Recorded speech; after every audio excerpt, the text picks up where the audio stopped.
역전을 노리는 국민의힘이 지지층 결집 총력전에 나섰습니다. 지난 주말 김문수라는 이름이 적힌 선거복을 입고 지원 유세에 나섰던 한동훈 전 대표가 어제는 김문수 후보의 유세 현장에 깜짝 등장하면서 합동 유세가 성사됐습니다. 선거운동 시작 이후 두 사람이 만난 건 이번이 처음입니다. 자, 어제 첫 합동 유세 현장으로 가보겠습니다. 대통령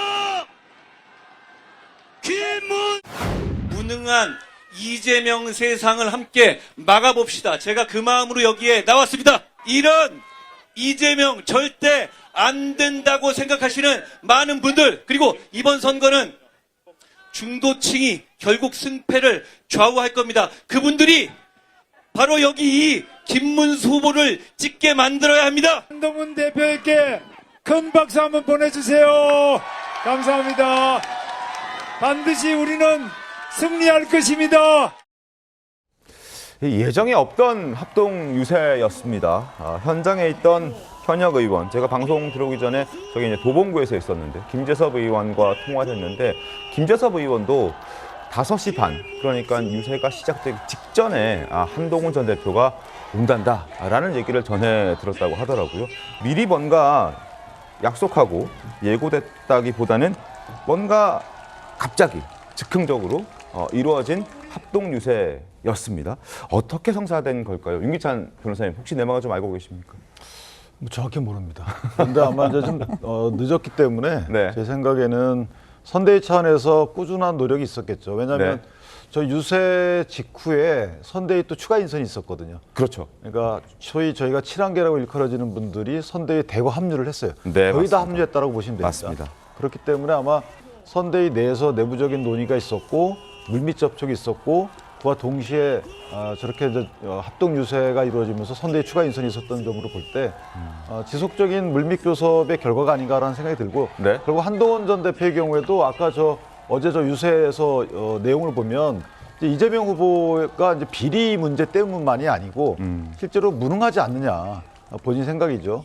그리고 대다수 국민들이 토론 과정에서 느낀 것은 경제적 깊이가 깊지 않고 네. 사실 오랜 신조에 따른 경제 정책을 피는 것이 아니고 그때그때 달라지기 때문에 국가 운영을 할 때 그 피해가 고스란히 국민께 오는 것이 아니냐. 따라서 네. 과거에 여러 가지 있었던 뭐 악연 내지 본인 소신에 반하는 여러 가지 것들이 청산이 안 된다 하더라도 네. 이제는 이재명 후보가 국가를 경영하는 것만큼 막아야 되지 않느냐라는 이런 절박한 심정으로 올라왔다. 이런 취지의 유세를 했기 때문에 저는 이런 유세를 이준석 후보도 좀 들었으면 좋겠다라는 생각이 들고 네. 앞서서 이런 한동훈 후보의 합동 유세 이 계기가 이것이 아마 또 다른 판세 변화를 예고할 여지도 없지 않아 있겠다. 개인적으로 그렇게 기대합니다. 또 다른 판세의 변화를 예고할 여지도 있어 보인다. 어쨌든 분위기는 굉장히 좋아 보입니다. 뭔가 원팀이 된 듯한, 한 팀이 된 듯한 그런 모습도 보여지는데 김현주 대변인께서는 혹시 저 성사 과정을 좀 잘 알고 계신가요?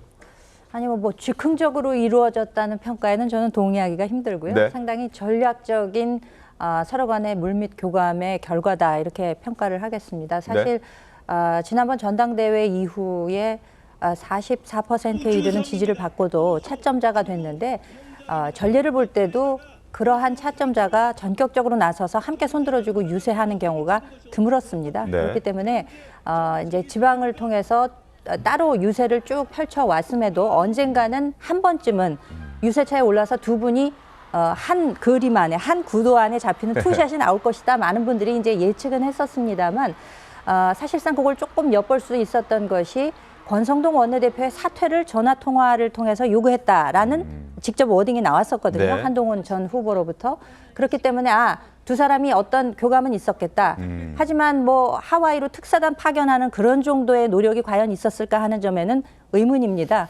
그렇지만 네. 어쨌든 당원으로서의 책임감을 다하고 네. 또 현재 그 위험하고도 무능한 이재명 집권만은 막아야 되겠다 이런 점을 강조하면서도 김문수 후보가 옆에 서 있는데도 친윤 구태 청산이라던가 네. 계엄 옹호 이런 것들에 대해서는 철저히 선을 그어야 된다라는 점을 명확히 밝혔기 때문에 저는 한동훈 전 대표가 정치인으로서의 한 족적을 내딛는 그런 결정적인 장면도 됐을 뿐더러 네. 국민의힘을 통해서는 또 원팀을 이뤘다는 것을 모두에게 알리는 이런 적극적인 계기가 됐기 때문에 상당히 전략적인 선택의 결과였다 이렇게 평가를 하겠습니다.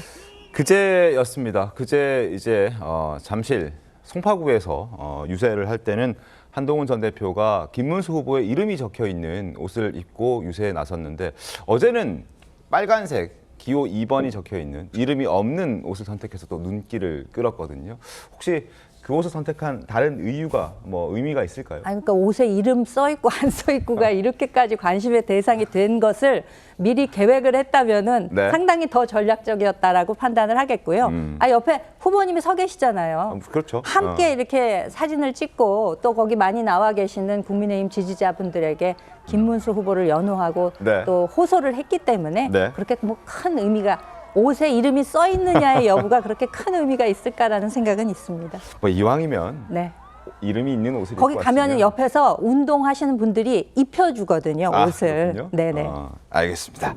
자, 그리고 앞서도 윤기찬 변호사께서 말씀 주셨지만 합동 유세 이후에 어젯밤 10시 17분, 정확하게 10시 17분에 친한계 의원들이 대거 선대위에 합류했습니다. 공동선대위원장 윤상현 의원, 그리고 배현진, 박정훈, 고동진, 진종호 의원을 포함해서 많은 친한계 의원들이 대거 선대위에 합류하면서 이제 진정 원팀이 됐다.